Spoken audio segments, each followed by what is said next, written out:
ಶುಭೋದಯ, ನಮಸ್ಕಾರ, welcome to Yoyo Kannada. ಬನ್ನೀಗ ನೋಡೋಣ ಈ ದಿನದ ಟಾಪ್ 5 ಪೊಲಿಟಿಕಲ್ ಬ್ರೇಕಿಂಗ್ ನ್ಯೂಸ್. ಯಾವುದೇ ಕಾರಣಕ್ಕೂ ಜೆಡಿಎಸ್ ಅಧಿಕಾರಕ್ಕೆ ಬರುವುದಿಲ್ಲ, ಸುಮ್ಮನೆ ರಾಜಕೀಯವಾಗಿ ಭಾಷಣ ಮಾಡಿದ್ದಾರಷ್ಟೇ ಎಂದು ಮುಖ್ಯಮಂತ್ರಿ ಸಿದ್ದರಾಮಯ್ಯ ಲೇವಡಿ ಮಾಡಿದರು. ಬಿಜೆಪಿ ಜೊತೆ ಸೇರಿಕೊಂಡಿರುವ ಕಾರಣ ಜೆಡಿಎಸ್ನವರು ಅಧಿಕಾರಕ್ಕೆ ಬರಬಹುದು ಎಂದುಕೊಂಡಿದ್ದಾರೆ. ಬಹುಮತ ಅಂದರೆ ಬಿಜೆಪಿಯವರು ಜೆಡಿಎಸ್ಗೆ ಯಾಕೆ ಅಧಿಕಾರ ಬಿಟ್ಟುಕೊಡುತ್ತಾರೆ? ಜೆಡಿಎಸ್ ಬಿಜೆಪಿ ಇಬ್ಬರಿಗೂ ಬಹುಮತ ಬರೋದಿಲ್ಲ. ಒಂದು ವೇಳೆ ಬಂದರೂ ಜೆಡಿಎಸ್ಗೆ ಅಧಿಕಾರ ಕೊಡುವುದಿಲ್ಲ. 2028ಕ್ಕೂ ನಮ್ಮದೇ ಅಧಿಕಾರ, ನಾಯಕತ್ವ ಯಾರದು ಎಂಬುದನ್ನು ಹೈಕಮಾಂಡ್ ನಿರ್ಧಾರ ಮಾಡುತ್ತದೆ ಎಂದರು.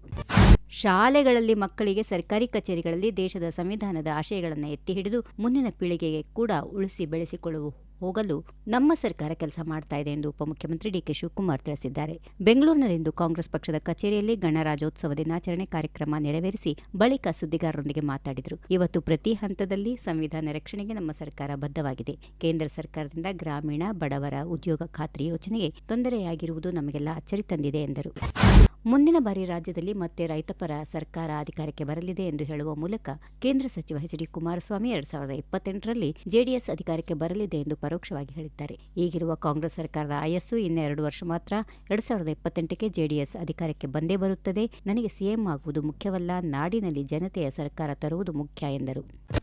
ಕಳೆದ 2.5 ವರ್ಷಗಳಿಂದ ಅಧಿಕಾರದಲ್ಲಿದ್ದರೂ ರಾಜ್ಯದಲ್ಲಿ ಯಾವುದೇ ಅಭಿವೃದ್ಧಿ ಆಗಿಲ್ಲ ಎಂದು ಕಾಂಗ್ರೆಸ್ ಸರ್ಕಾರವನ್ನು ಬಿಜೆಪಿ ರಾಜ್ಯಾಧ್ಯಕ್ಷ ಮತ್ತು ಶಾಸಕ ಬಿವೈ ವಿಜೇಂದ್ರ ಟೀಕಿಸಿದ್ದಾರೆ. ಅತ್ಯಂತ ಅನುಭವಿ ಮುಖ್ಯಮಂತ್ರಿ ಇದ್ರೂ ರಾಜ್ಯದ ಅಭಿವೃದ್ಧಿಗೆ 1 ಪೈಸೆಯನ್ನ ಹಂಚಿಕೆ ಮಾಡಿಲ್ಲ, ಯಾವುದೇ ಹೊಸ ಯೋಜನೆಯನ್ನ ಇದುವರೆಗೆ ಘೋಷಣೆ ಮಾಡಿಲ್ಲ ಎಂದು ಹುಬ್ಬಳ್ಳಿಯಲ್ಲಿ ಮಾತನಾಡುತ್ತಾ ಆರೋಪಿಸಿದ್ದಾರೆ. ನಮ್ಮ ಪಕ್ಷದಲ್ಲೇ ಉಂಡು ಬೆಳೆದು ಟಿಕೆಟ್ ಪಡೆದು ಶಾಸಕರಾಗಿ ನಂತರ ಹೆತ್ತ ತಾಯಿಗೆ ದ್ರೋಹ ಬಗೆದವರ ವಿರುದ್ಧ ಮುಂದಿನ ದಿನಗಳಲ್ಲಿ ತಕ್ಕ ಪಾಠ ಕಲಿಸುವ ಸಮಯ ಬಂದಿದೆ ಎಂದು ಜೆಡಿಎಸ್ ಯುವ ಜನತಾ ದಳದ ರಾಜ್ಯಾಧ್ಯಕ್ಷ ನಿಖಿಲ್ ಕುಮಾರಸ್ವಾಮಿ ಪರೋಕ್ಷವಾಗಿ ಅರಸೀಕೆರೆ ಕ್ಷೇತ್ರದ ಶಾಸಕ ಶಿವಲಿಂಗೇಗೌಡರ ವಿರುದ್ಧ ವಾಗ್ದಾಳಿ ನಡೆಸಿದರು.